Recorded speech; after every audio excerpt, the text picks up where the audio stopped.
Hello and welcome to Ginger Prime. My name is Brian and today I wanted to dive into how to get started tanking in Final Fantasy XIV. Now if you want to jump to any specific part of this video, you can always use the YouTube playhead to easily scrub through the chapters so you can get the information that you need and you can get back to the game. Also, if you have any questions and this video does not answer them, please sound off in the comments and I'll do my best to get you an answer either in the comments or in future follow-up videos as needed. If you're looking for more specific information regarding Final Fantasy XIV, you can always check the top link in the description for the Final Fantasy playlist, and hopefully you can find something that you enjoy.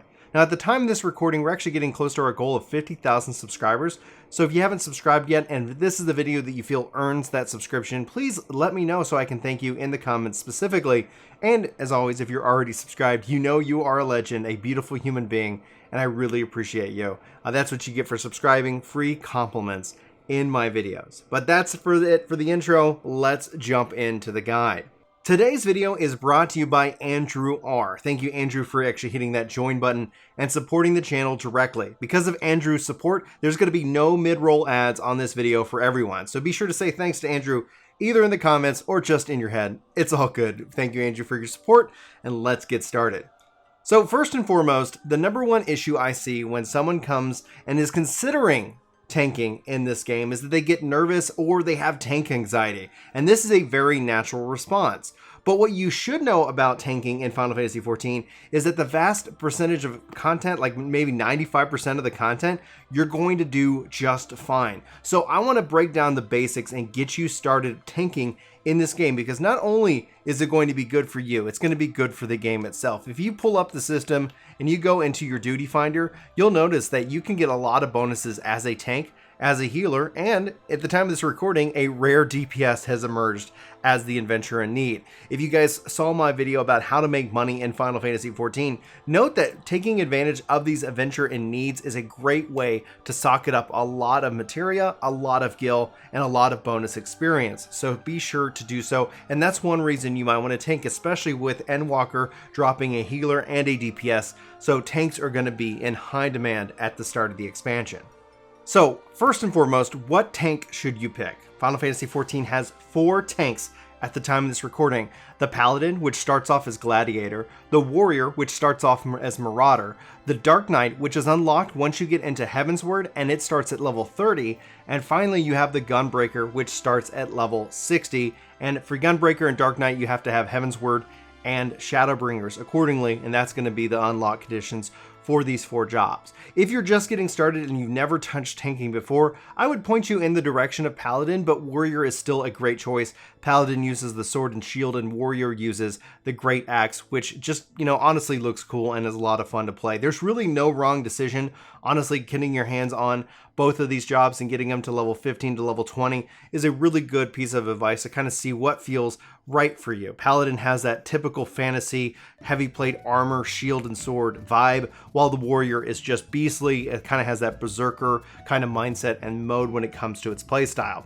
From there, thematically, you can jump into the Dark Knight, which uses a great sword, and then you have, again, Gunbreaker, which uses the gun slash, the gun sword in this case. These are fun jobs to play.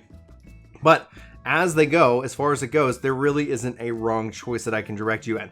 There is a couple of key differences between how the jobs play, and honestly, if you guys want more detailed specifics about these specific jobs in general, check that top link in the playlist. We've got tons of guides and more information about the specific jobs going over their differences. But kind of as a highlight, Warrior is, out of all of these tanks, Warrior is the most different when it comes to their AoE, which is a conal based attack, where Paladin, Dark Knight, and Gunbreaker have an AoE hate building attack, which resonates at the core of the player themselves.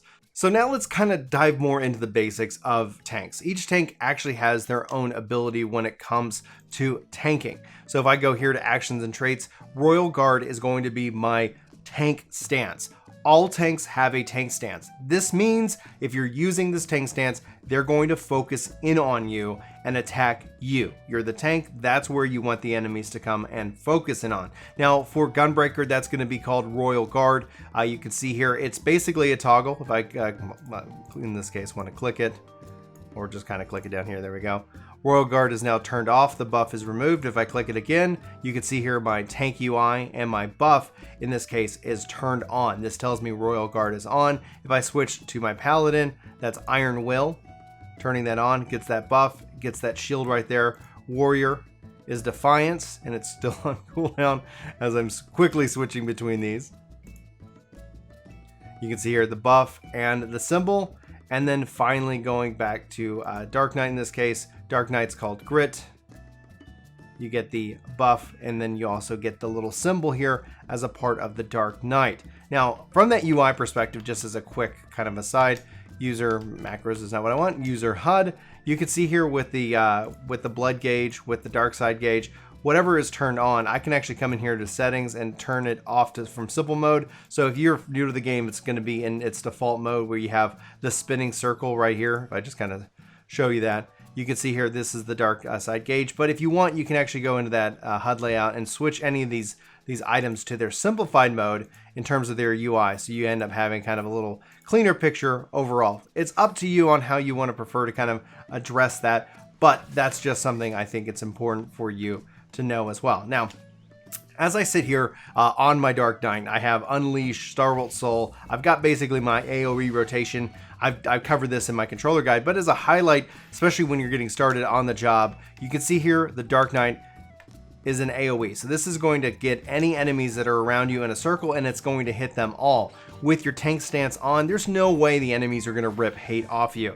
This is just kind of how it works. It's very simple at first. So overall, you're going to focus in on pulling your body through the enemies, doing some AoE rotations to target them. And you can see here my friend is attacking these enemies. So if I want to come over here and tank these guys, I'm going to be on top of the hate list for these enemies.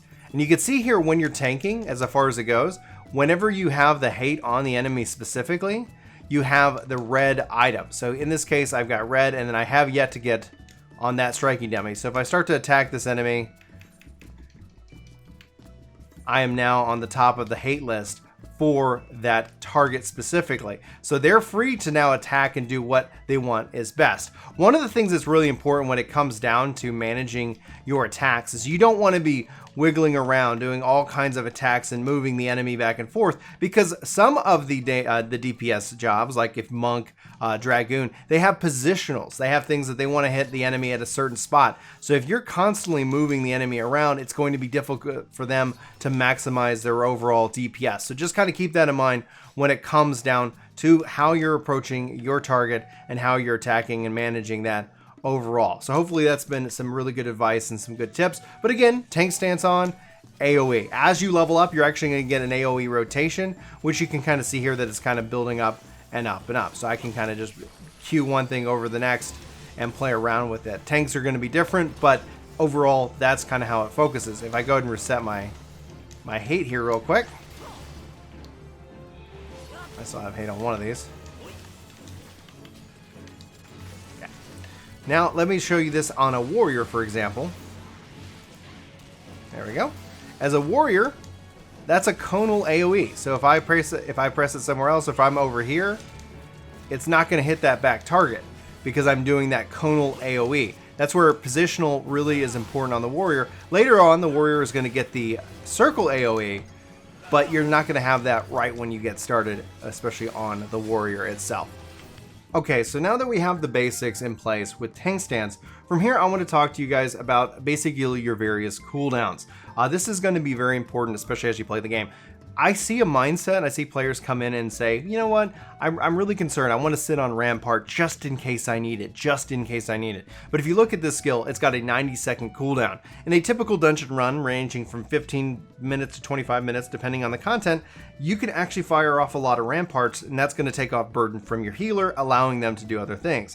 In this case, Camouflage, which is specific to the Gunbreaker, that's another 90-second recast, which is going to help reduce damage incoming overall. So look at that. That's both on 90 seconds. So if you think about it, if you kind of stagger them every 30 seconds, you can end up having quite a lot of defensive cooldowns going out to the party or to yourself. So don't get into the habit of worrying about saving it for the right time. Yes, there is content later in this game at the Savage level where that is going to be important, but like I said, 95% of the content isn't going to necessarily challenge you to that degree, and using these cooldowns is going to really help alleviate a lot of burden. The best way to get accompanied with like the different cooldowns is looking up the various guides that we have on this channel, or like Desperus, Final Fantasy XIV is a really good content creator, and I enjoy his guides as well. Now, I'm going to focus here on actions and traits and go into the role section. Like I said, every job's going to have a lot of different skills. It's important that you spend some time in these skills to kind of look and see what they do best, or obviously look up a various guide. But I want to focus here on the role skills specifically. Now, you can see here I've got Rampart, and that's a cross-roll skill, meaning all tanks have all of these skills. Rampart's 90 second with a damage reduction of 20%. So every 90 seconds, every 1.5 minutes, out of a dungeon, which you can end up getting, you know, like 10, 15 of these, you're going to be able to reduce incoming damage. This is great when especially you've got big AoE pools. That means you're going, you know, and pulling multiple groups of enemies and having them hit you. This is going to take off a lot of pressure from the on the healer. Low blow is a stun. You can use this every 25 seconds. You have Provoke. Now, Provoke acts a little bit differently if you're coming from the Final Fantasy XI world. In this case, Provoke is just going to put you at 1 point on top of the enemy's list.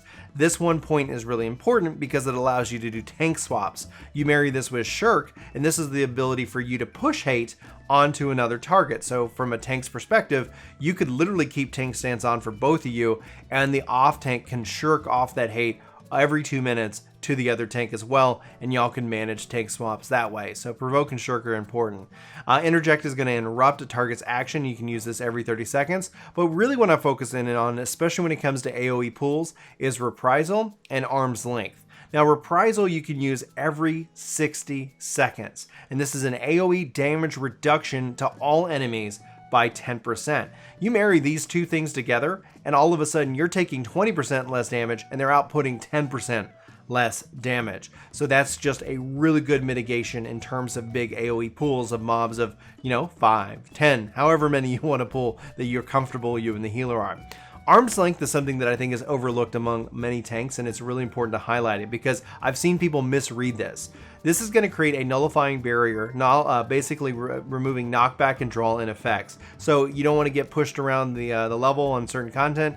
Arm's Length is going to be your friend. What it also can do is that when your barrier is struck, it's going to add a slow of 20% to the enemies. That's massive. That's a massive reduction in their damage. That's a massive reduction in their kind of their ability buildup. So if you think about that, that slow is going to last for 15 seconds, and that shield's going to last for 6. So Arm's Length is a really good skill, especially for big pulls, so that way you can do that. So just note that, again, this has got a longer cooldown of 2 minutes, but you think about it, you can end up doing this, and then you can use this, and then you can use this twice, and you come back to Arm's Length. Any and all choices, I think, are going to be good, especially as you're building up the confidence and you're using these skills. So don't ignore them. They're going to be really good for you in the long run.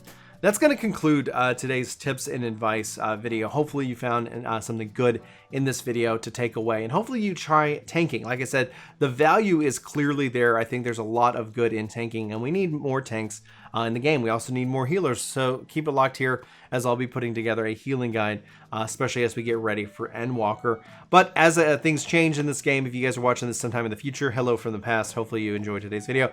Be sure to check the top link for the latest updated information, especially as it relates to Final Fantasy XIV. But that's going to wrap it up for me, guys. Thanks so much for watching. For Ginger Prime, my name is Brian. I hope you have a fantastic day, and I hope to see you in my next video. For everybody who's hit that join button and supported me financially, I really appreciate the support, but I get that that's not something everybody can do. If you have Amazon Prime, you can always check the second link in the description for our Twitch. You can go over there, and if you have Amazon Prime, you can feel free to say hi, and you could drop an Amazon Prime on them or any other content creators over on Twitch that you use. You have to manually refresh that once a month, but be sure as a Amazon Prime member, you use that Bezos money and you go and spend that somewhere on the Twitch platform. That's going to be it for me, guys. Thanks so much for watching. Hopefully you have a fantastic day. I hope to see you in my next video, but until then, take care.